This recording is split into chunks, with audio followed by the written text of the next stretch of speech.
नमस्कार मित्रांनो, मी प्रवीण राऊत। मित्रांनो, आज आपल्या या ठिकाणी इथे भारतीय अर्थव्यवस्था मुख्य परीक्षा या दृष्टिकोनातून आज आपलं हे 5वं लेक्चर आहे आणि या लेक्चर मध्ये आज आपण आपला जो काही फोकस असेल हा प्रामुख्याने रोजगार हा आपला इथे फोकस असेल। मित्रांनो, आज अतिशय महत्त्वाचा दिवस आहे।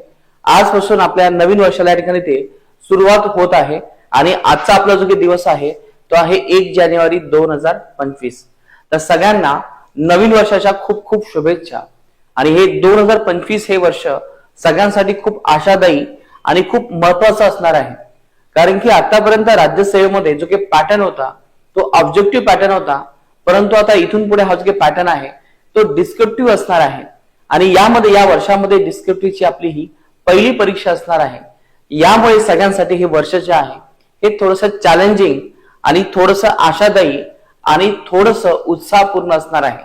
तर यामध्ये आपल्याला हे वर्ष अतिशय मस्त पद्धतीने अभ्यास करायचा आहे, नवीन नवीन डायमेन्शन समजून घ्यायचे आणि याच 2025 मध्ये आपल्याला यश मिळवण्यासाठी आपल्याला 100 and 200% आपल्याला याचा प्रयत्न करायचे आहे।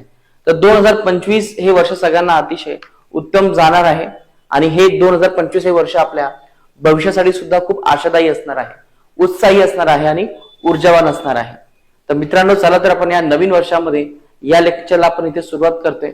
मित्रांनो, या लेक्चरला सुरुवात करण्याआधी आपण अर्थव्यवस्थेच्या दृष्टिकोनातून 2025च्या अखेर म्हणजे डिसेंबर 2025 पर्यंत आपला भारत देश कुठे असेल आणि एक्झॅक्टली आपल्या देशाची अर्थव्यवस्था कुठे असेल हे समजून घेणं महत्वाचं आहे, कारण की आपण एक्झॅक्टली अर्थव्यवस्थेमध्ये हे 2025 हे अतिशय म्हणतो ना आपण आशादायी असणार आहे।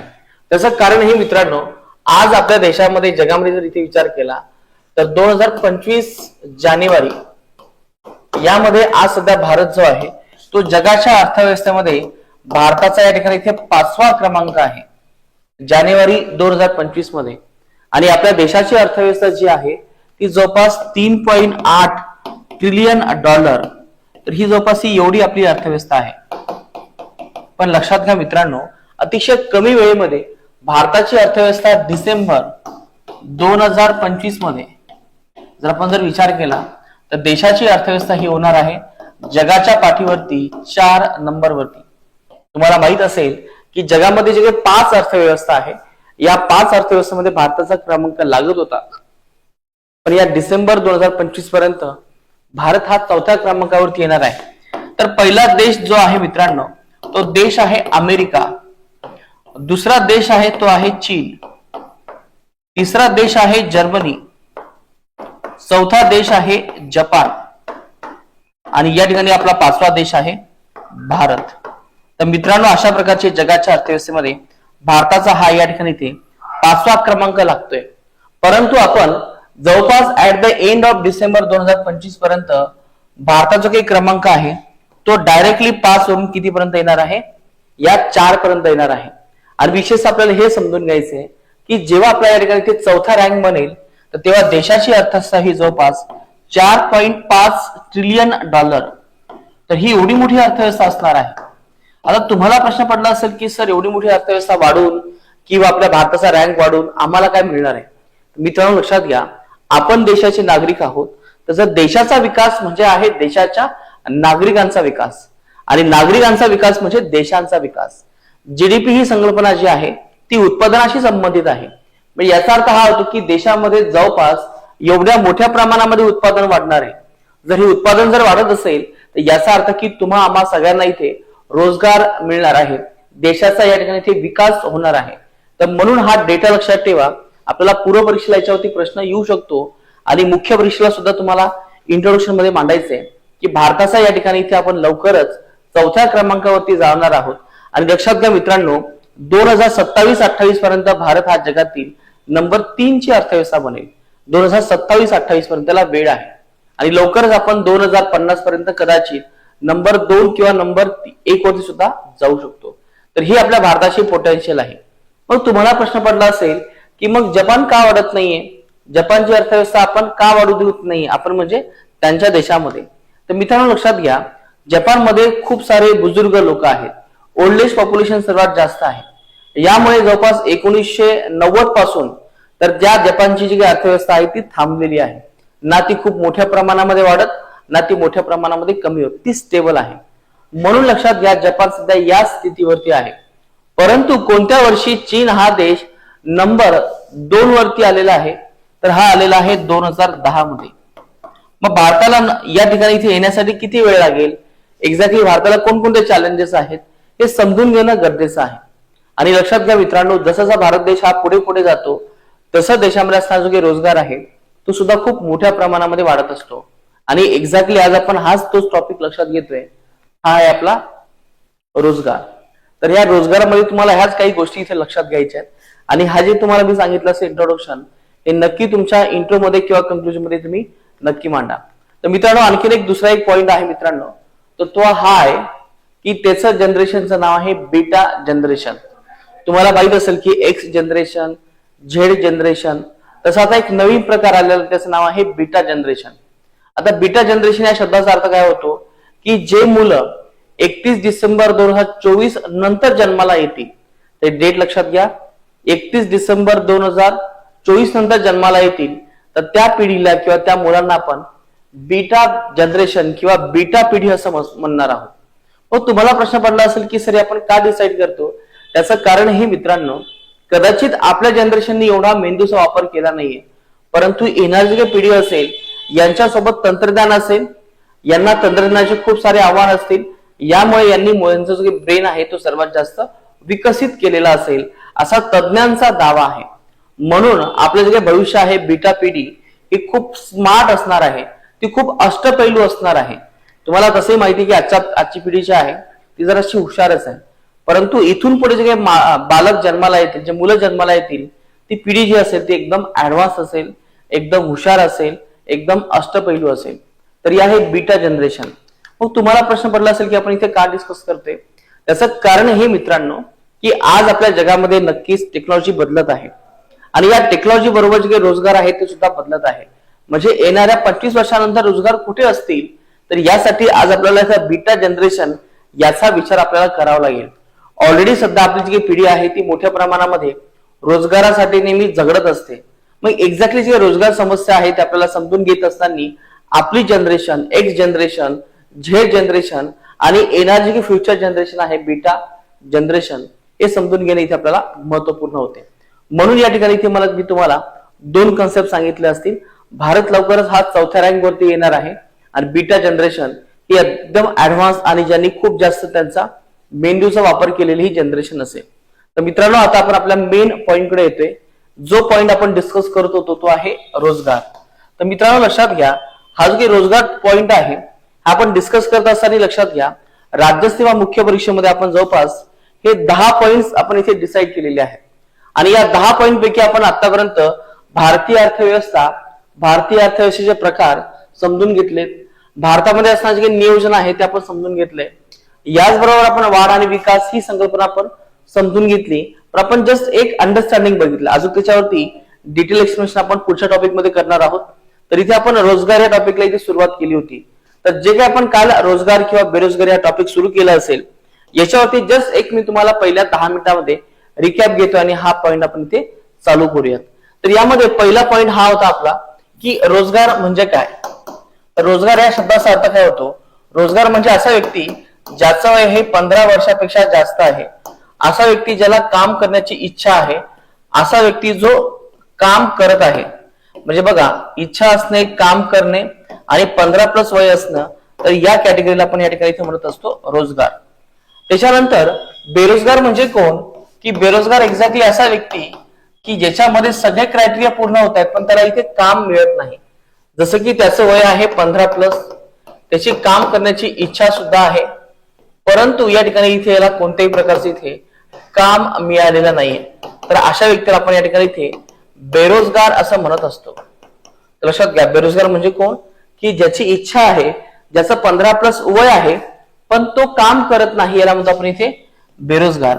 त्याच्यामध्ये आपण आणखी एक तिसरी कन्सेप्ट लक्षात घेतली होती, ही आहे आउट ऑफ लेबर फोर्स. आता आउट ऑफ लेबर फोर्स या शब्दाचा अर्थ काय होतो, आता आउट ऑफ लेबर फोर्स म्हणजे काय, सेम क्रायटेरिया आहे, फक्त याच्यामध्ये एक गोष्ट लक्षात येते आपल्याला, ती आहे की तुमचं 15+ वय आहे नंतर आहे तुमची या ठिकाणी इथे काम करण्याची इच्छा, नंतर आहे काम. तर लक्षात घ्या मित्रांनो, या ठिकाणी तुमचं वय 15+ आहे, परंतु तुम्हाला कोणत्याही प्रकारचे काम करण्याची इच्छा सुद्धा नाही आणि तुम्ही कामही करत नाही, तर अशा लोकांना आपण या ठिकाणी इथे आउट ऑफ लेबर फोर्स असं म्हणतो. म्हणजे याचा अर्थ हा होतो श्रमशक्तीच्या बाहेर, ते कोणत्याही प्रकारे श्रमशक्तीमध्ये येत नाही. तर मग आता हे श्रमशक्तीच्या बाहेर असणारी लोक कोणकोणती आहेत, याचे उदाहरण कोणकोणते आपल्याला सांगता येईल. तर नंबर 1 उदाहरण आहे या ठिकाणी इथे विद्यार्थी. विद्यार्थ्यांचं वय नक्कीच जवळपास 15+ जर असेल, जर ते काम करत नसेल, त्यांची काम करण्याची इच्छा नसेल, तर हे संपूर्ण विद्यार्थी कशामध्ये येणार आहेत, आउट ऑफ लेबर फोर्स मध्ये. एवढंच नाही, युपीएससी आणि एमपीएससी करणारे जे काही ऍस्पिरंट आहेत, यांचा सुद्धा क्रमांक याच ठिकाणी येतो, आउट ऑफ लेबर फोर्स. सगळ्यांचं वय 15+ आहे, पण त्यांना अभ्यास करून आणखीन चांगला जॉब मिळवायचा आहे, तर हे लोक याच्यामध्ये येतात. त्याच्यानंतर पेन्शनर्स आहेत, तर यांचाही समावेश हा याच्यामध्ये येतो, आउट ऑफ लेबर फोर्स मध्ये येतो. हे आपण मागच्या लेक्चरमध्ये समजून घेतलं. आता याच्यामध्ये आपल्याला समजून घ्यायचंय की जे काही 3 शब्द आहेत, यापैकी आपल्याला इथे लेबर फोर्स हा शब्द काय होतो. मागच्या लेक्चरमध्ये आपण बघितलं असेल, फक्त इथे एक रिव्हिजन लक्षात घ्या. लेबर फोर्स म्हणजे या शब्दाचा अर्थ हा होतो की असे लोक की ज्यांना रोजगार आहे. नंबर 2 असे लोक की जे बेरोजगार आहेत. तर या शब्दाचा अर्थ या ठिकाणी इथे लेबर फोर्स किंवा श्रमशक्ती असा होतो. तर हा शब्द नेहमी लक्षात ठेवा, श्रमशक्ती. आता ही श्रमशक्ती जी आहे ती आपल्याला लोकसंख्येच्या तुलनेमध्ये आपण नेहमी मोजत असतो. त्याचा फॉर्म्युला काय आहे, याचा फॉर्म्युला हेच आहे की आपल्या देशामध्ये एकूण काम करत असलेले आणि प्लस कामगार नसलेले किंवा काम नसलेले प्लस देशाची लोकसंख्या, याच्यामध्ये आपण जेव्हा तुलना करतो, याला म्हणतो आपण इथे श्रमशक्ती. आणि श्रमशक्तीसाठी आपल्याला जवळपास 3 क्रायटेरिया असणं लक्षात घेणं महत्वाचे आहे. एक तर आहे त्यांचं वय 15+ असणं गरजेचं आहे, त्यांची काम करण्याची इच्छा असणं गरजेचं आहे, आणि विशेषतः ते काम करणं गरजेचं आहे, आणि दुसरं आहे ते काम न करणं गरजेचं आहे. तर असे हे जे काही 4 क्रायटेरिया आहेत, जर ते फुलफिल होत असतील तर आपण याला इथे श्रमशक्ती असं म्हणतो. आणि श्रमशक्तीची की व्याख्या जी केली असेल ती केली असेल national sample survey organisation NSSO यांनी ही व्याख्या केली असेल, जे आपण ही मागच्या लेक्चरमध्ये आपण समजून घेतले. आता याच बरोबर आपल्याला समजून घ्यायचं की आपल्याला स्टेट बोर्ड मध्ये याची व्याख्या काय दिलेली आहे समजून घेऊयात. तर लक्षात घ्या, याच्या या व्याख्येनुसार आपल्याला हे सांगण्यात आलं की जर एखाद्या व्यक्ती एका आठवड्याला 14 तासापेक्षा जर कमी काम करत असेल, तर अशा व्यक्तीला आपण इथे बेरोजगार असं म्हणायचं. पण रोजगार म्हणजे कोण, जो व्यक्ती एका वर्षामध्ये वर्षाला 273 दिवस जर काम करत असेल, तर याला आपण या ठिकाणी इथे रोजगार असं म्हणायचं. तर ही जी काही डेफिनेशन आहे ती तुम्हाला स्टेट बोर्ड मध्ये सांगितलेली आहे. रोजगार म्हणजे काय, तर एका वर्षामध्ये जर एखादा व्यक्ती 273 दिवस जर काम करत असेल, तर आपण याला इथे रोजगार असं म्हणतो. आणि बेरोजगार म्हणजे कोण, जर एखादा व्यक्ती एका आठवड्यात 14 तासांपेक्षा कमी काम करत असेल, 14 तासांपेक्षा कमी काम करत असेल, तर अशा व्यक्तीला आपण इथे बेरोजगार असं म्हणतो. तर मित्रांनो, अशा प्रकारे आपण इथे रोजगार, बेरोजगार, श्रमशक्ती, आउट ऑफ लेबर फोर्स असे महत्वाचे आपण इथे 4 शब्द लक्षात घेतलेत. याचा आपण इथे क्रायटेरिया लक्षात घेतला. आता आपल्याला पुढे जायचं होतं, आणि जे आपण आतापर्यंत डिस्कस केलं असेल की आतापर्यंत आपल्या देशामध्ये बेरोजगारीचे प्रकार कोणकोणते आहेत. तर हे बेरोजगारीचे प्रकार आपण या ठिकाणी इथे लक्षात घेतले असतील, आणि आज आपण या ठिकाणी इथे पुढे याच्या ठिकाणी हे बेरोजगारीचे प्रकार आज आपण इथे क्लासमध्ये डिस्कस करणार आहोत. तर हे प्रकार बघा कोणकोणते आहेत. पहिला जो काही प्रकार आपण लक्षात घेतला होता तो आहे ऐच्छिक बेरोजगारी, नंतर आहे अनैच्छिक बेरोजगारी, नंतर असेल या ठिकाणी इथे अर्ध बेरोजगारी. तर आपण हे महत्वाची इथे आपण इथे प्रकार लक्षात घेतले होते. ऐच्छिक बेरोजगारी, ऐच्छिक बेरोजगारी. आधी मी याचे नाव तुम्हाला डिक्टेट करून देतो आणि 2 मिनिटात नंतर आपण याला रिवाइज करतो. ऐच्छिक बेरोजगारी या ठिकाणी इथे म्हणतो आपण याला व्हॉलंटरी किंवा व्हॉलंटरीली अनएम्प्लॉयमेंट. नंतर आपण दुसरा प्रकार बघितला होता तो आहे अनैच्छिक. अनैच्छिक म्हणजे इनव्हॉलंटरी, अनैच्छिक बेरोजगारी, इनव्हॉलंटरी. त्याच्यानंतर तिसरा प्रकार आपण बघितला होता तो आहे अर्ध बेकारी. नंतर बघितलं असेल सुशिक्षित बेरोजगारी, सुशिक्षित बेरोजगारी। त्याच्यानंतर नंबर 5 चा आपण प्रकार बघितला असेल तो आहे या ठिकाणी इथे छुपी बेरोजगारी, छुपी बेरोजगारी किंवा यालाच आपण म्हटलेलं आहे प्रच्छन्न बेरोजगारी। मुळात हे दोन्ही शब्द या ठिकाणी इथे एकच आहे। नंतर आहे हंगामी बेरोजगारी, हंगामी बेरोजगारी आणि त्याच्यानंतर शेवटचा प्रकार आहे आपला खुली बेरोजगारी। तर मित्रांनो आपण हे आतापर्यंत इथे 7 प्रकार लक्षात घेतले होते। मागच्या लेक्चरमध्ये आपण हे 7 प्रकार डिस्कस केले होते। आज आपण या ठिकाणी इथे याला थोडस सविस्तर मध्ये आज आपण इथे डिस्कस करूयात। तर हे 7 प्रकार बघा, ऐच्छिक बेरोजगारी या शब्दाचा अर्थ हा होतो की जर एखादा व्यक्ती जर स्वतःहून जर जॉब सोडत असेल, स्वतःहून त्या जॉबला जर लाथ मारत असेल तर याला म्हणतो आपण इथे ऐच्छिक बेरोजगारी, कारण की त्यांनी त्याच्या स्वतःच्या इच्छेने ती बेरोजगारी स्वीकारलेली आहे। याला म्हणतो आपण इथे ऐच्छिक बेरोजगारी। अनैच्छिक बेरोजगारी म्हणजे कोण, की जो व्यक्ती त्याला काम करण्याची इच्छा आहे, त्याला त्या कंपनीमध्ये किंवा त्या संस्थेमध्ये काम करायचं आहे, परंतु ती संस्था त्याला हकलून देते, याला म्हणतो आपण अनैच्छिक, कारण की यामध्ये त्यांनी बेरोजगारी स्वतःहून स्वीकारलेली नाहीये, तर ती बेरोजगारी त्याच्यावरती ती लादलेली आहे, तर आपण याला इथे अनैच्छिक बेरोजगारी असं म्हणतो। अर्ध बेकारी या शब्दाचा अर्थ हा होतो की त्याची काम करण्याची लायकी आहे, त्याचं पीएचडी झालेली आहे, परंतु त्याला तरी सुद्धा या ठिकाणी इथे एक क्लर्क म्हणून इथे काम करावं लागतं, तर ही आहे तुमची इथे अर्ध बेकारी। याला आपण या ठिकाणी इथे अंडर अनएम्प्लॉयमेंट असं म्हणतो की लायकी आहे पीएचडी पण तुम्ही जवळपास क्लरिकलचा जॉब करताय। नंतर आहे सुशिक्षित बेरोजगारी, म्हणजे तुम्ही खूप चांगले एज्युकेटेड आहात, तुम्ही इंजिनियर आहात, पण तरी सुद्धा तुम्हाला जॉब मिळत नाही, तर ही अवस्था आहे सुशिक्षित बेरोजगारी।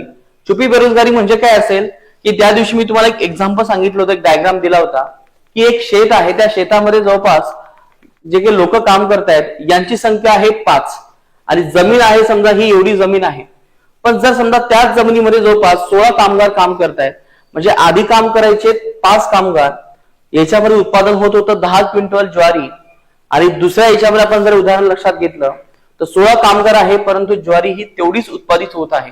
म्हणजे या ठिकाणी इथे किती जरी कामगार वाढले असतील तरी सुद्धा शेतामध्ये कोणत्याही प्रकारचे इथे उत्पादकता वाढणार नाही, जे उत्पादन आहे ते तेवढंच राहणार आहे, तर याला आपण या ठिकाणी छुपी बेरोजगारी असं म्हटलेलं आहे। नॉर्मली 5 लोकांची आवश्यकता आहे पण इथे जवळपास 16 लोकांनी काम केलेलं आहे, म्हणजे विनाकारण 11 लोक या ठिकाणी इथे या शेतामध्ये इथे काम करतायत। आणि प्रामुख्याने ही छुपी बेरोजगारी जी आहे ती आपल्याला शहरी भागामध्ये पाहायला मिळत नाही, तर प्रामुख्याने ग्रामीण भारतामध्ये पाहायला मिळते, कारण की ग्रामीण भारतामध्ये आपल्याला कुटुंब व्यवस्था जी आहे ती स्ट्रॉंग असते। यामध्ये एकाच घरामध्ये जवळपास 15 ते 20 लोक राहत असतात, यामुळे घरातील सर्वच लोक हे शेतामध्ये काम करतात, म्हणून ग्रामीण भारतामध्ये तुम्हाला छुपी बेरोजगारी किंवा प्रच्छन्न बेरोजगारी याचं प्रमाण हे जास्त पाहायला मिळते। शहरामध्ये तुम्हाला हे प्रमाण अजिबात पाहायला मिळत नाही।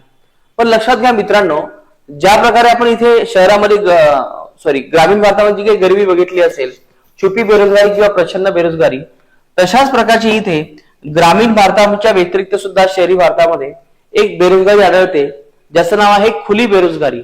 आता खुली बेरोजगारी म्हणजे काय, जेव्हा शहरामध्ये मोठ्या प्रमाणामध्ये लोक स्थलांतरित होतात, त्यांचा उद्देश हाच असतो की आपल्याला या ठिकाणी ते शहरामध्ये रोजगार मिळावा, परंतु शहरामध्ये रोजगार मिळत नाही, ते शहरामध्ये मोठ्या प्रमाणामध्ये बेरोजगार होतात। तर शहरामध्ये अशा प्रकारे जर लोकसंख्या जर वाढत असेल तर आपण याला या ठिकाणी ते खुली बेरोजगारी असं म्हटलेलं आहे।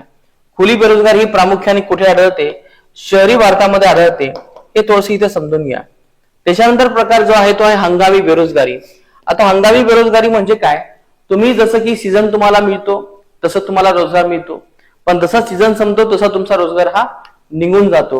जसं की आपण एक उदाहरण घेऊया की जर पावसाळा चालू असेल तर तुम्हाला छत्रीचं दुकान आहे, पण जसं या ठिकाणी ते पावसाळा समाप्त होतो तसं छत्री विकण्याचं प्रमाण हे कमी होते आणि तुम्ही बेरोजगार होता।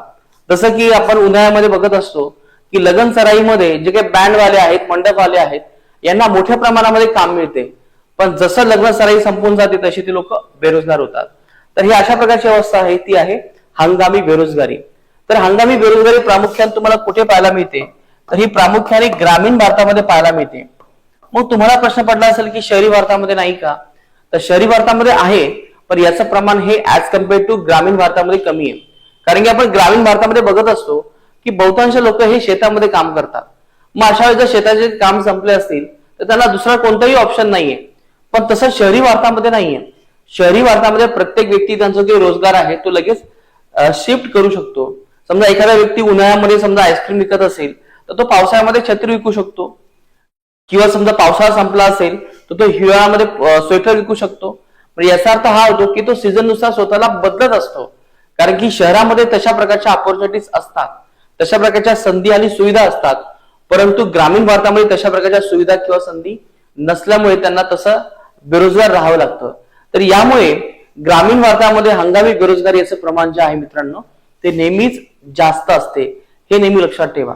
आता याच्यानंतर आपण एक पुढचा प्रकार लक्षात घेणार आहोत. हा प्रकार आहे इथे जुनाट बेरोजगारी. जुनाट बेरोजगारी म्हणजे काय? अतिशय जुनी बेरोजगारी असा अर्थ होत नाही.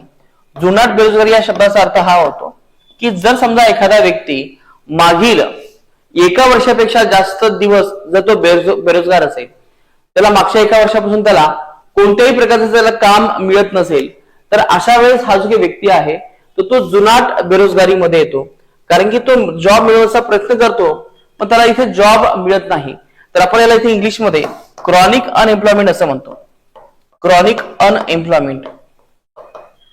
तर हे लक्षात घ्या, क्रॉनिक अनएम्प्लॉयमेंट. तर अशा प्रकारे इथे बेरोजगारीचे आपण इथे 8 प्रकार इथे लक्षात घेतलेले आहेत.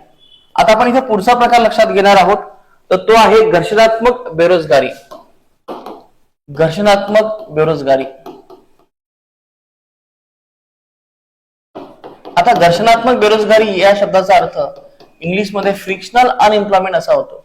आता फ्रिक्शन या शब्दाचा अर्थ काय आहे हे तुम्हाला मी थोडक्यात समजून सांगतो. आता फ्रिक्शन म्हणजे काय? घर्षण. आता हे घर्षण कशाचं आहे? तर या ठिकाणी हे घर्षण आहे चांगला जॉब आणि खराब जॉब. असं उदाहरण लक्षात घ्या की समजा तुमचा हा आधीचा जॉब आहे आणि नंतरचा तुमचा हा दुसरा जॉब आहे. असं फक्त उदाहरण घ्या. जेव्हा तुम्ही हा जॉब करता तेव्हा तुम्हाला इथे 20,000 हा पगार असतो. पण जेव्हा तुम्ही दुसरा जॉब जॉईन करणार असता तर तेव्हा त्याचा पगार जो आहे तो तुमचा 1,00,000 रुपये हा पगार असतो. माझा तुम्हाला प्रश्न पडतो की आता करायचं काय? जी सध्याची कंपनी आहे त्याच्यामध्ये कंटिन्यू करायचं आहे का दुसऱ्या कंपनीमध्ये आपल्याला जायचं आहे? परंतु लक्षात घ्या याच्यामध्ये गॅप आहे. हा गॅप या शब्दाचा अर्थ हा होतो की जर समजा एक अमुक अमुक नावाचा एक व्यक्ती आहे आणि जर त्याला जर एवढा मोठा जर पगार घ्यायचा असेल तर त्याला त्याच्यासाठी मोठ्या प्रमाणामध्ये स्वतःची स्किल एनहान्समेंट करणं गरजेचं आहे.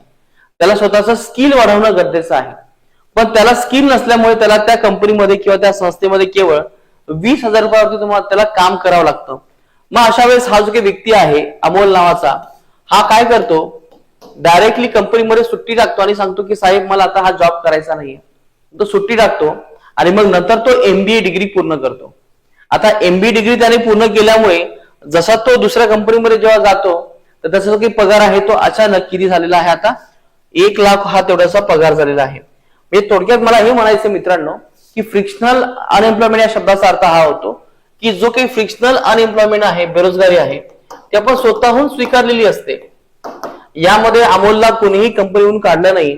फक्त त्याला स्वतःला असं वाटत होतं की आपल्याला पगार खूप कमी आहे, तर आपण या ठिकाणी आपण मोठा पगार मिळवण्यासाठी स्वतःचं स्किल एनहान्समेंट करणं गरजेचं आहे, स्वतःचं स्किल वाढवणं गरजेचं आहे. तर यासाठी अमोलने काय केलं असेल, जो काही आधीचा जो काही जॉब असेल त्याला सोडून दिलं आणि आता या ठिकाणी इथे नवीन जॉब याने या ठिकाणी ते ऍक्सेप्ट केला असेल. आणि हे जे काही ऍक्सेप्टन्स आहे याच्यामध्ये जो काही दिवस जो काही बेरोजगार होता, जवळपास तो 2 वर्ष बेरोजगार होता स्किल एनहान्समेंटसाठी. तर ही जी काही कंडिशन आहे बेरोजगारीची, तर याच कंडिशनला म्हणतो आपण इथे घर्षणात्मक बेरोजगारी. म्हणजे काही दिवस तुम्हाला इथे बेरोजगार राहावं लागतं, नंतर तुम्हाला या ठिकाणी इथे चांगला जॉब मिळू शकतो. तर हा प्रकार आहे तुमचा इथे घर्षणात्मक बेरोजगारी, फ्रिक्शनल अनएम्प्लॉयमेंट. आता मित्रांनो पुढचा प्रकार आहे जो खूप महत्वाचा आहे, तर याचं नाव आहे स्ट्रक्चरल अनएम्प्लॉयमेंट. स्ट्रक्चरल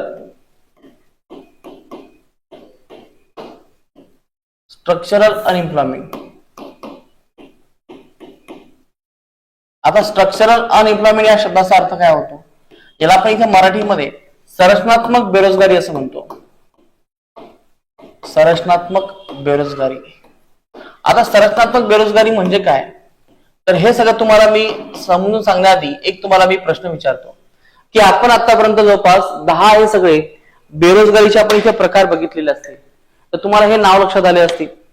आता जर तुम्हाला कोणी जर असा प्रश्न विचारला की या 10 पैकी सर्वात जास्त आपल्या भारतामध्ये कोणत्या प्रकारची तुम्हाला बेरोजगारी पाहायला मिळते, तर तुमचं उत्तर काय असेल?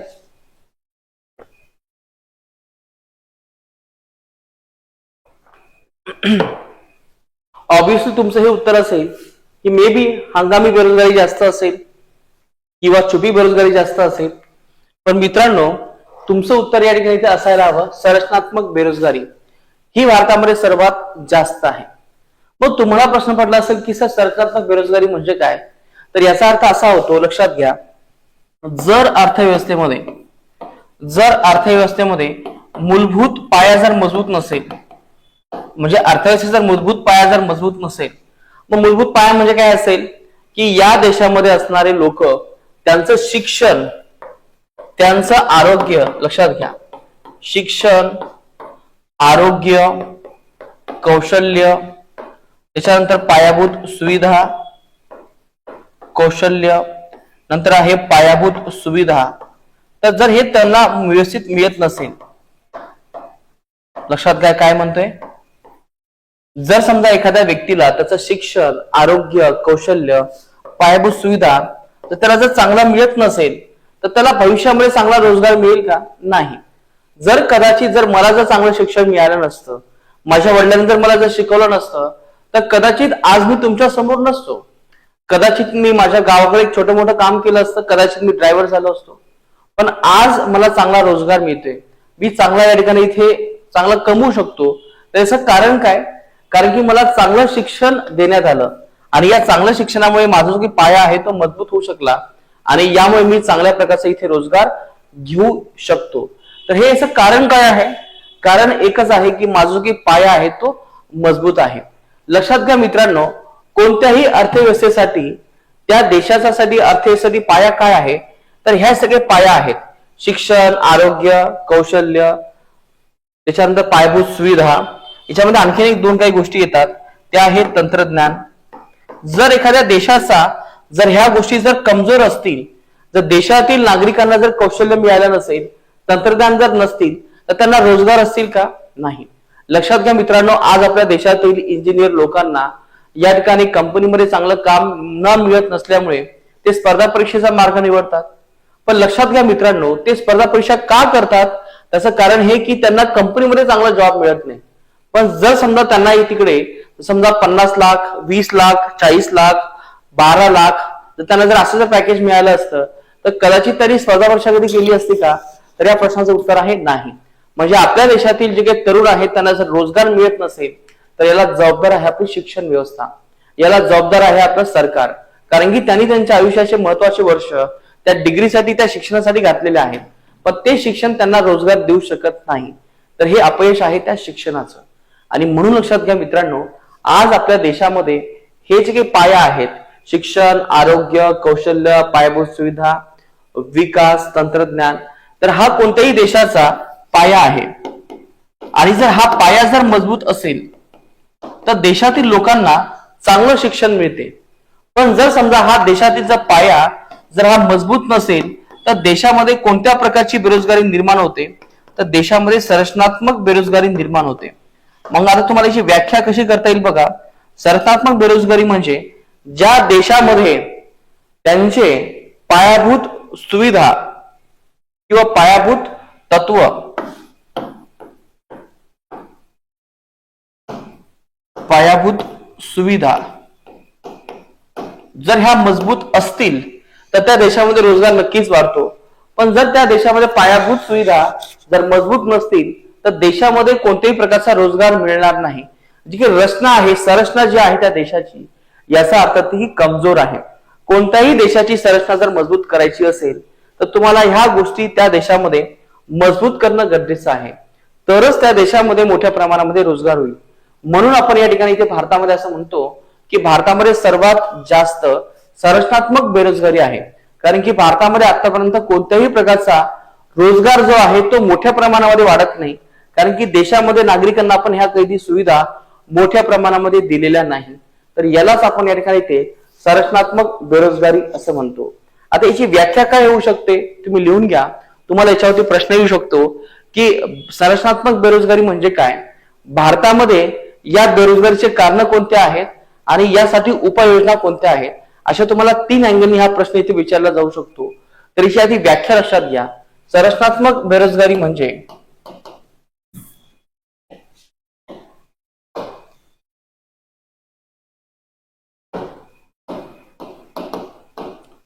संरचनात्मक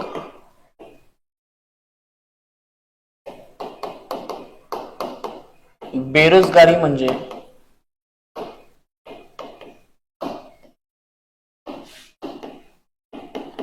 देशामध्ये संरचनात्मक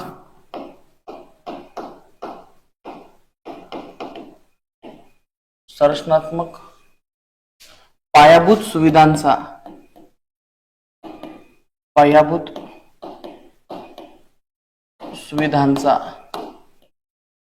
अभाव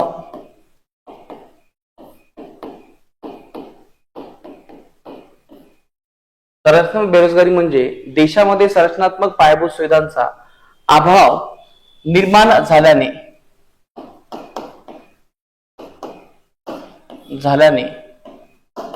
देशात रोजगार निर्माण होत नाही.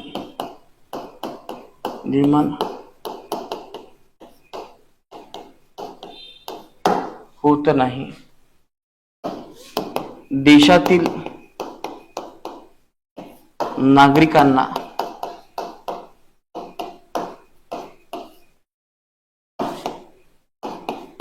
शिक्षण,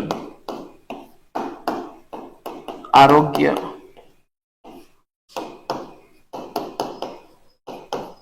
कौशल्य, पायाभूत सुविधा, त्याच्यानंतर आहे तंत्रज्ञान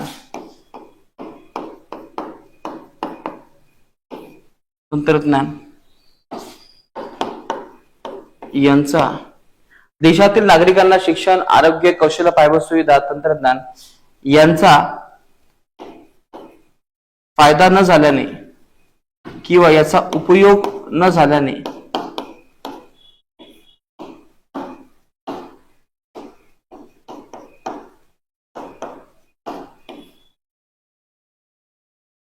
निर्माण होणारी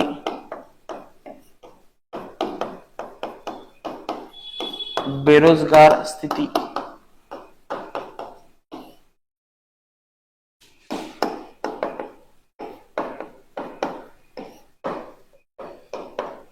म्हणजे संरचनात्मक बेरोजगारी.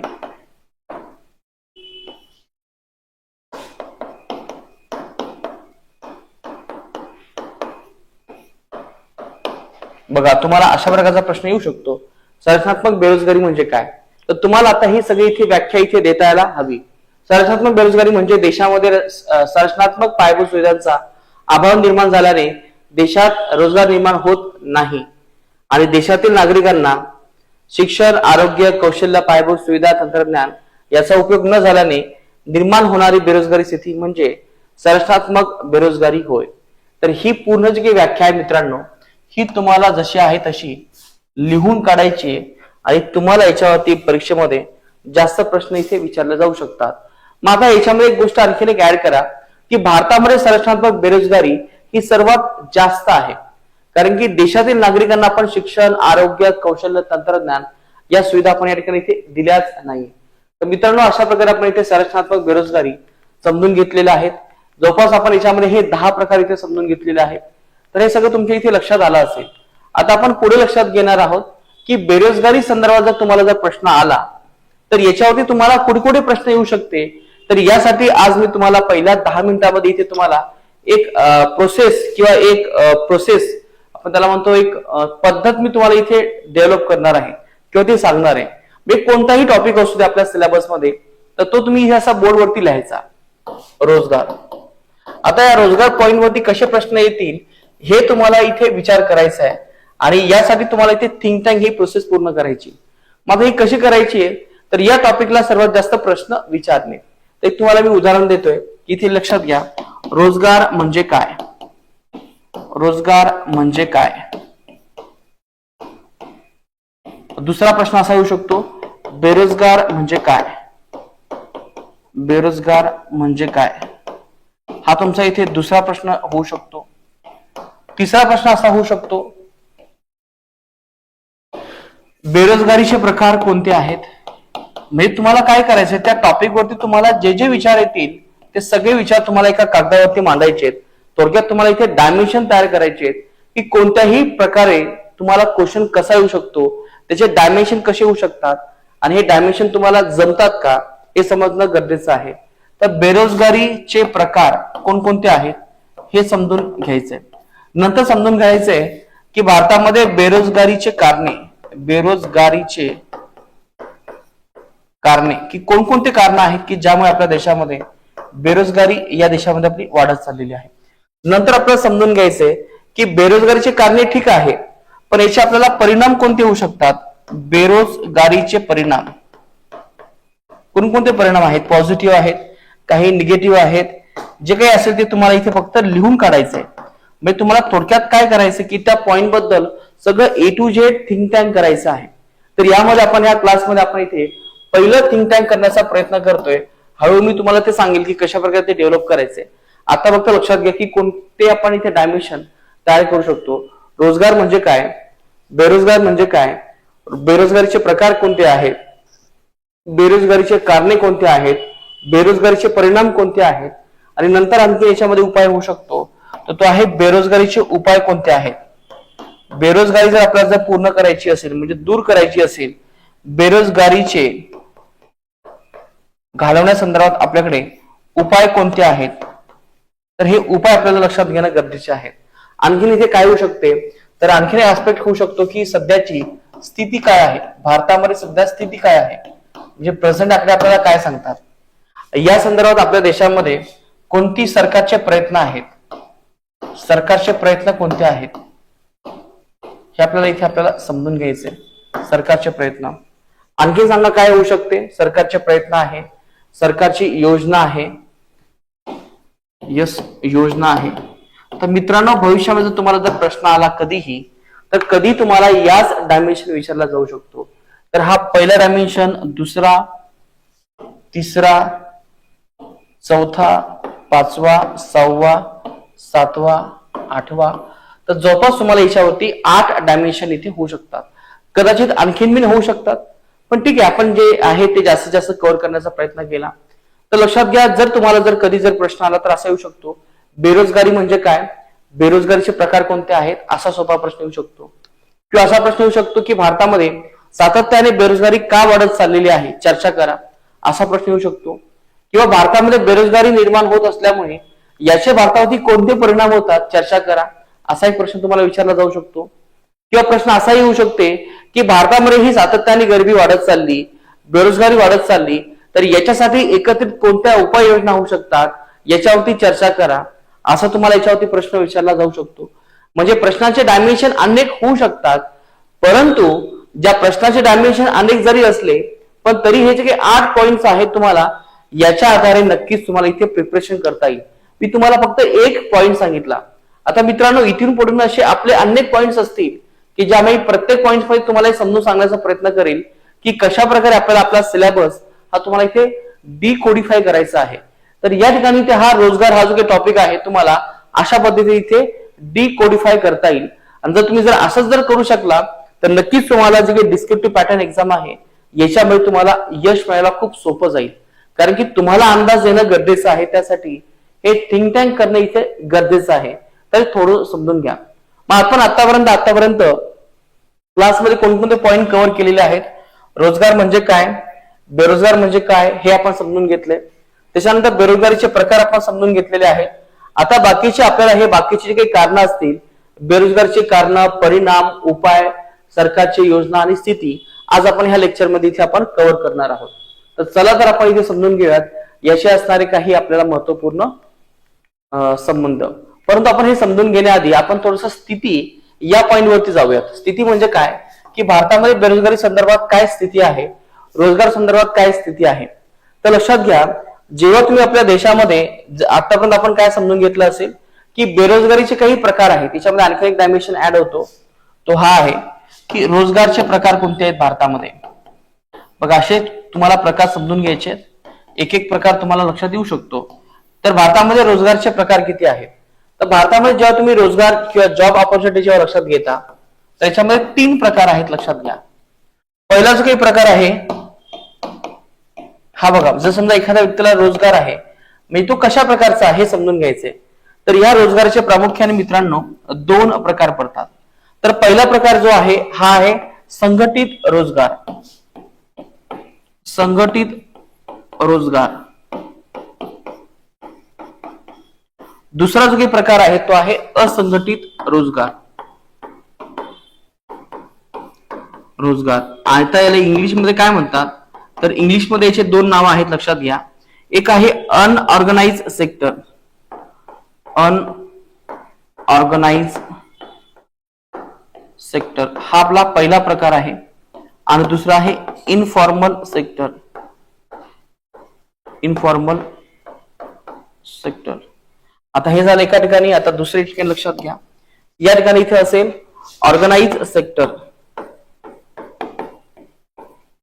आणि दुसरा या ठिकाणी इथे नाव आहे फॉर्मल सेक्टर. आता तुम्हाला हे समजून घ्यायचं मित्रांनो की आपल्या भारतामध्ये हे एक्झॅक्टली आहे काय, अनऑर्गनाइज सेक्टर किंवा ऑर्गनाइज सेक्टर, हे कशावरून डिसाइड होते. तर लक्षात घ्या मित्रांनो, यामध्ये आणखी एक सर्वात महत्वाचा शब्द आहे जो तुम्हाला समजून घ्यायचा आहे, तो आहे सोशल सिक्युरिटी. हा एक इंग्लिश शब्द आहे ज्याला आपण इथे मराठीमध्ये सामाजिक सुरक्षा असं म्हणतो.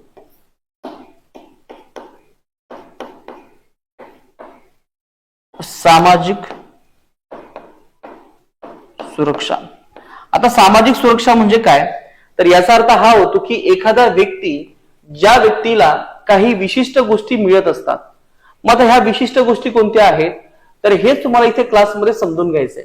मग ह्या विशिष्ट गोष्टी कोणत्या असतील की जर समजा एखाद्या व्यक्तीला, जर समजा त्याला नियमित पगार मिळत असेल, नियमित पगार मिळत असेल, पगार त्याचा हा फिक्स असेल आणि विशेषतः त्या व्यक्तीला या ठिकाणी भविष्यामध्ये या ठिकाणी ते पेन्शन मिळणार आहे, तर त्या व्यक्तीचा प्रत्येक महिन्याला या ठिकाणी ते पीएफ मायनस होणार आहे.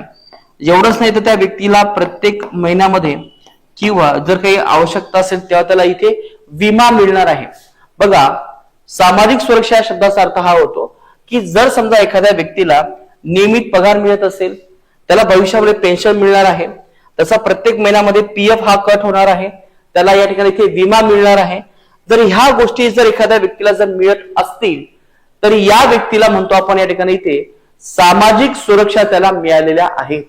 लक्षात घ्या मित्रांनो, आपला सामाजिक दर्जा सुधारवण्यासाठी, लाईफ चांगलं बनवण्यासाठी सामाजिक सुरक्षा ह्या खूप जास्त आहेत. मग जर समजा एखाद्या व्यक्तीला जर ह्या सामाजिक सुरक्षा मिळत असतील तर त्या व्यक्तीला आपण म्हणतो इथे ऑर्गनाइज सेक्टर, त्याला म्हणतो आपण इथे फॉर्मल सेक्टर. पण जर समजा त्या व्यक्तीला जर मिळत नसेल तर याला म्हणतो आपण या ठिकाणी इथे अनऑर्गनाइज सेक्टर किंवा इनफॉर्मल सेक्टर.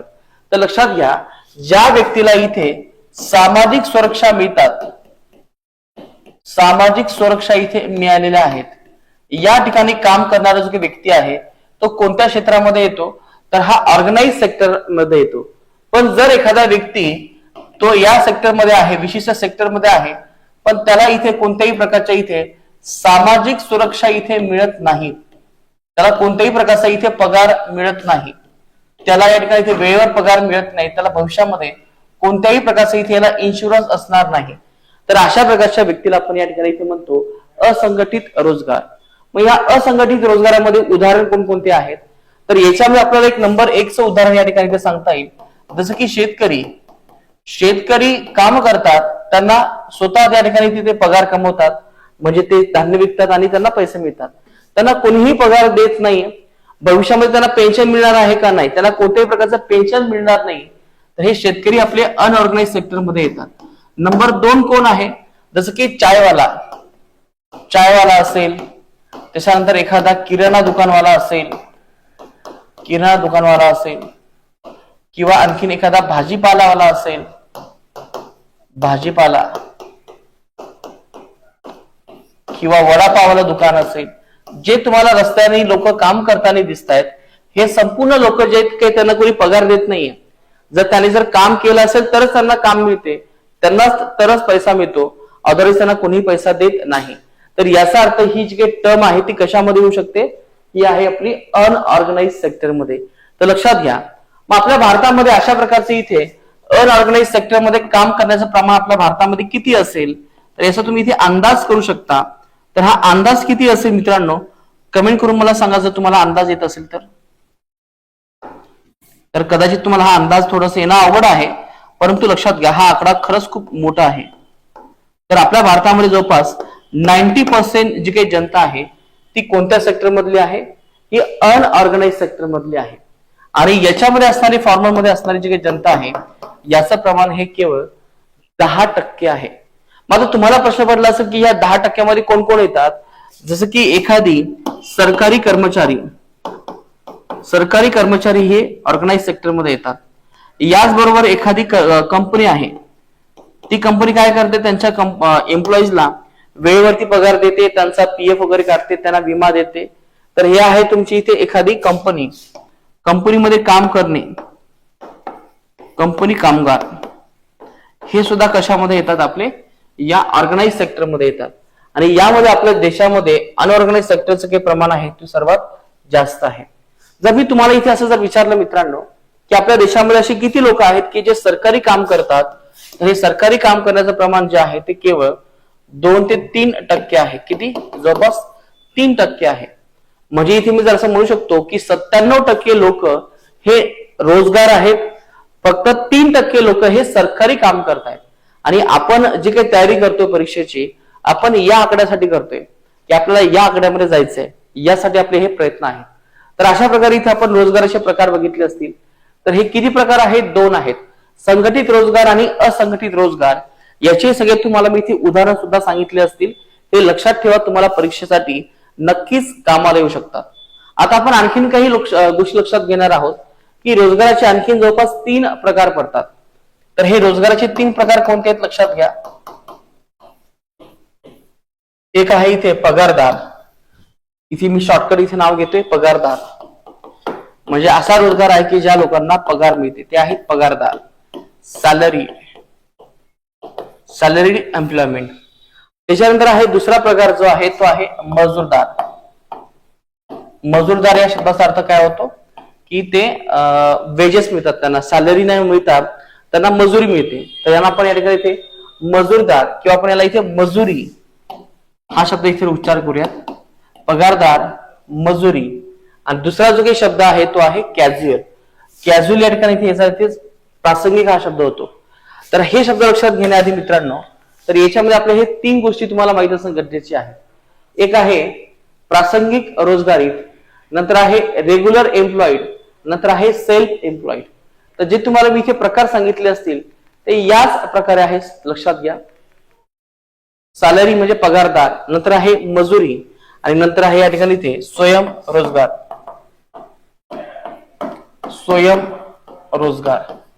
तर आपण याला इथे इंग्लिशमध्ये सेल्फ एम्प्लॉईड असं म्हणतो. Self employed. मजुरी या शब्दाचा अर्थ हा होतो कॅज्युअल अनएम्प्लॉयमेंट, मजूरदार किंवा मजुरीदार असं लक्षात ठेवा. कॅज्युअल एम्प्लॉयमेंट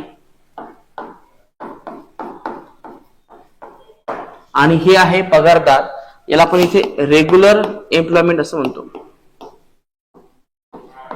तर दोन्ही शब्द लक्षात ठेवत चला, इंग्लिश मराठी, नंतर तुमच्या लक्षात येईल ते.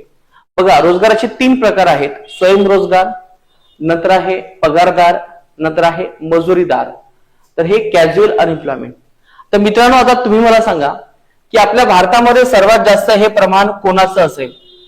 स्वयंरोजगाराचं असेल, मजूरदाराचं असेल का पगारदाराचं असेल? तर तुम्ही मला इथे सांगण्याचा प्रयत्न करा सगळ्यांनी, कोणतं प्रमाण हे जास्त असेल भारतामध्ये.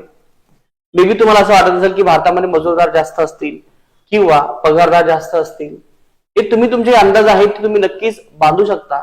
बिंदास मला इथे सांगा, हे मजाही लक्षात येईल की तुम्ही काय विचार करताय. तर इथे मी तुम्हाला आधी सांगू इच्छितो की जर आपण जर भारताचा जर विचार केला,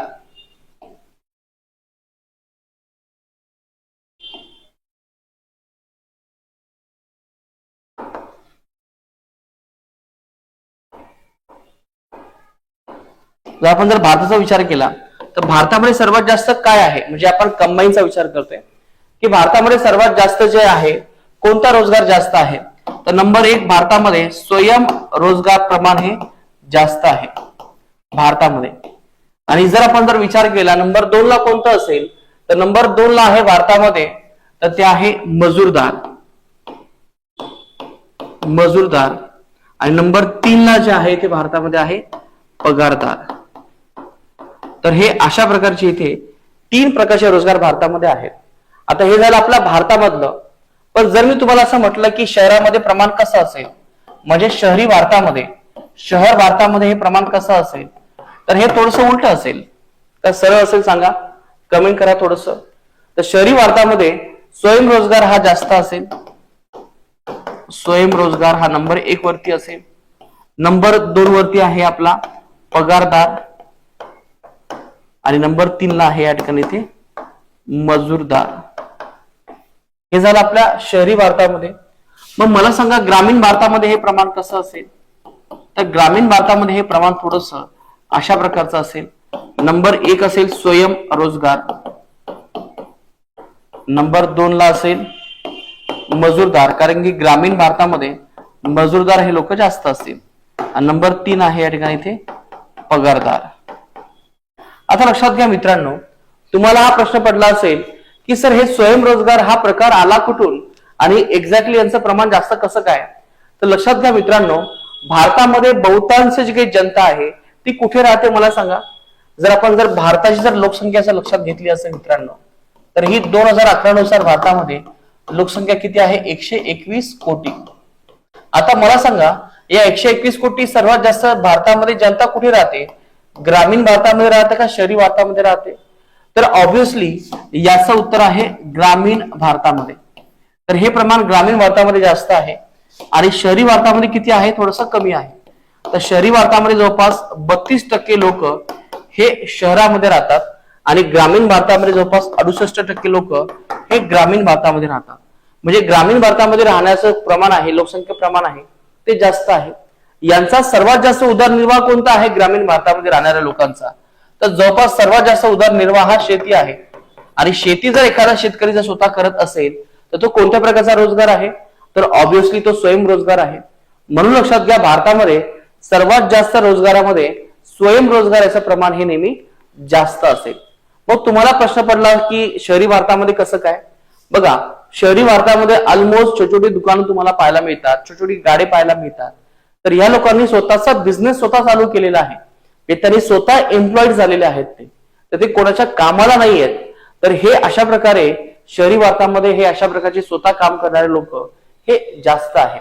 तर या ठिकाणी आपलं हे डिवायडेशन तुम्हाला परीक्षेमध्ये कदाचित येऊ शकते.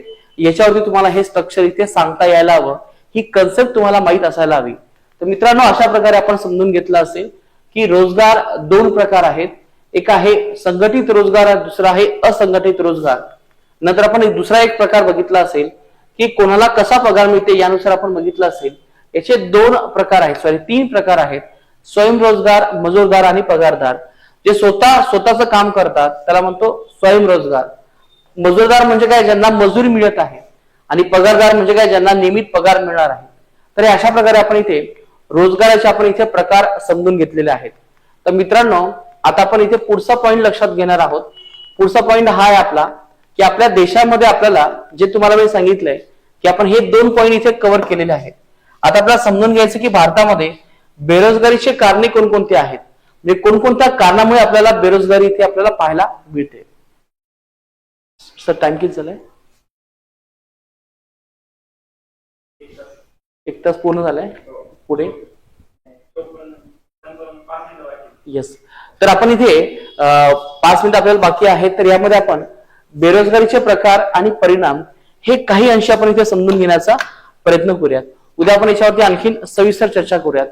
पण त्याच्या आधी आपल्याला मला सांगा मित्रांनो, तुम्हाला हे बेरोजगारीचे प्रकार समजले आहेत का. तर याच्या संदर्भात तुम्हाला मी क्वेश्चन लिहून देतो. तो क्वेश्चन आपला अशा प्रकारचा आहे. पहिला क्वेश्चन तुमचा असा असेल, बेरोजगारी म्हणजे काय?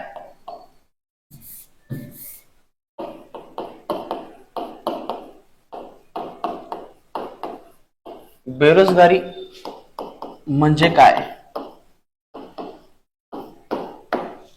बेरोजगारीचे प्रकार.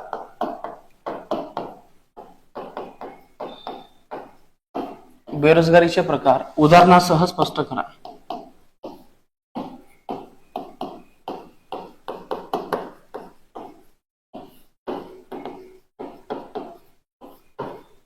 हा तुम्हाला प्रश्न आहे, तुम्ही आज लिहून आणायचा आहे, ज्याच्यावरती आज आपण इथे डिस्कशन केलेलं आहे. तर यामध्ये जे काही गुण असतील तुम्हाला ते 10 गुण आहेत आणि मार्क्स आहे जवळपास 150 शब्द. 10 गुण आणि 150 शब्दामध्ये तुम्हाला हा लिहून आणायचा आहे हा प्रश्न. आता इथे तुम्हाला शॉर्टकट मध्ये सांगण्याचा प्रयत्न करतो की भारतामध्ये बेरोजगारीचे असण्याचे कारण कोणकोणती आहेत. अनेक कारणं आहेत, यापैकी काही कारणं आपण समजून घेऊयात. बघा, पहिलं कारण आहे रोजगार विरहित वाढ. तर हा पॉईंट आपण उद्या डिस्कस करूयात, कारण की आता आपल्याला वेळ कमी आहे. तर उद्याही तुम्हाला ही कन्सेप्ट मी उद्याच्या लेक्चरमध्ये जास्त डीप मध्ये सांगेन. आता श्रमशक्तीतील वाढ, नंतर आहे यांत्रिकीकरणाचा अतिरिक्त वापर. आता लक्षात घ्या मित्रांनो, भारतामध्ये यांत्रिकीकरणाचा अतिरिक्त वापर या शब्दाचा अर्थ हा होतो की भारतामध्ये आपण लक्षात घ्या, आधी आपण प्रत्येक काम हे मनुष्याद्वारे आपण करायचो, मनुष्यबळ आहे त्याद्वारे आपण करायचो. परंतु आज आपण बहुतांश जे काही कामं आहेत ते आपण ट्रॅक्टर मधून करत असतो. जे काही फवारणी असेल, पेरणी असेल, जे काही मळणी असेल, हे संपूर्ण आपण ट्रॅक्टरद्वारे करत असतो. यामुळे जे काही मजूर आहेत ते सध्या बेरोजगार झालेले आहेत. तर त्यांना बिचाऱ्यांना कामासाठी या ठिकाणी इथे शहरामध्ये यावं लागतं. म्हणजे आधी कसं असायचं, जर पेरणी असेल तर 10-10, 15-15 दिवस पेरणी चालायची. पण आज आपण ही ट्रॅक्टरनी पेरणी करत असल्यामुळे 2 दिवसामध्ये ही पेरणी तुमची पूर्ण होते. याचा अर्थ काय होतो की रोजगारांना इथे काम मिळालेलं नाहीये. म्हणजे आता या ठिकाणी आपण जास्तीत जास्त यांत्रिकीकरणाचा वापर केलेला आहे. हे झालं फक्त शेतीचं उदाहरण. पण जर आपण उद्योगधंद्यामध्ये जर बघितलं असेल तर उद्योगधंद्यामध्ये आपण आता जास्तीत जास्त ऑटोमेशनचा आपण मोठ्या प्रमाणामध्ये वापर करत असतो. आता ऑटोमेशन म्हणजे काय, तर मोठ्या प्रमाणामध्ये आपण जे काही मशीन्स आहेत ते चालवण्यासाठी आधी आपल्याकडे काय माणसं असायचे. पण आज आपण मोठ्या प्रमाणामध्ये ते सगळं रोबोटिकच्या माध्यमातून, ऑटोमॅटिक मशीनच्या माध्यमातून ते केलेलं आहे. म्हणजे आता जिथे तुम्हाला 100 माणसं लागायची होती, आज तुम्हाला फक्त 2 माणसं लागत आहेत. म्हणजे 98% लोक गेले कुठे? 98% लोक तर गावाकडे गेलेत. याचा अर्थ हा होतो की जी काही बेरोजगारी आहे ती वाढलेली आहे. एक तुम्हाला मी उदाहरण सांगतोय. मुंबई आधी एक मोठ्या प्रमाणामध्ये मिल जे आहे, कपडा मिल खूप जास्त प्रमाणामध्ये तिथे व्हायचं मुंबईमध्ये. परंतु आज जर विचार केला तर मुंबईमध्ये कोणत्याही प्रकारचा मिल नाहीये. कारण की त्याचं कारण हेच होतं की त्या मिलामध्ये जवळपास 10-10, 20-20 हजार लोक काम करायचे. परंतु त्या मिल मालकांनी काय केलं असेल, मोठ्या प्रमाणामध्ये नवीन नवीन मशीन्स आणल्यात, बाकीचे लोक बेरोजगार झालेत आणि ते गावाकडे गेलेत. अशा प्रकारे आता जी काही ओळख आहे मुंबईची, ती गिरणी कामगार आहे अशी ती राहिलेली नाहीये. कारण की आता जे काही इंडस्ट्रीज आहेत त्या सुद्धा गुजरातमध्ये निघून गेल्यात. तर हे अशा प्रकारे जेव्हा एखाद्या टेक्नॉलॉजिकल ऍडव्हान्समेंट होते तर तेव्हा नक्कीच याच्यामध्ये बेरोजगारीचं प्रमाण वाढते. आता याचं उदाहरण मी तुम्हाला सांगतोय की आता कसं असायचं बँकेमध्ये, म्हणजे जवळपास 15-20 वर्ष आधी तर कॅशियर असायचा.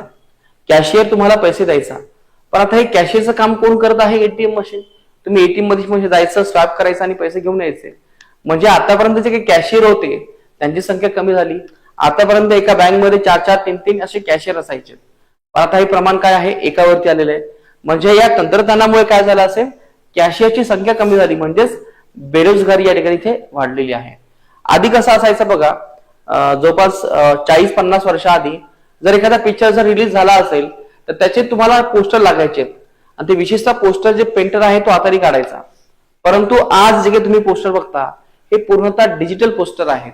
मग ते पेंटर कुठे गेलेत की जे हाताने पोस्टर काढायचे? तुम्ही जुने पोस्टर मी बघितले असाल. तर हे काय आहे प्रकार? तर हा आहे तंत्रज्ञानामुळे आलेली बेरोजगारी. तर नक्कीच मित्रांनो, जेव्हा नवीन तंत्रज्ञान जेव्हा आपल्याकडे येते तेव्हा नक्कीच मोठ्या प्रमाणामध्ये बेरोजगारी आपली ही वाढत असते. मग याला काय आवश्यक आहे? तर याला कौशल्याची आवश्यकता आहे. ते आपण पुढे बघणारच आहोत. तर यापैकी आज आपण फक्त एकच कारण लक्षात घेतलं असेल, यांत्रिकीकरणाचा अतिरिक्त वापर. आता बाकीचे काही कारण आहेत ते आपण उद्याच्या किंवा नेक्स्ट व्हिडिओमध्ये आपण ते लक्षात घेऊया. तर आज आपण इथे थांबतोय, वेळेअभावी आपल्याला इथे थांबावं लागतं. तर हा पॉइंट जो असेल तो आपण पुढच्या लेक्चरमध्ये कंटिन्यू करणार आहोत. धन्यवाद.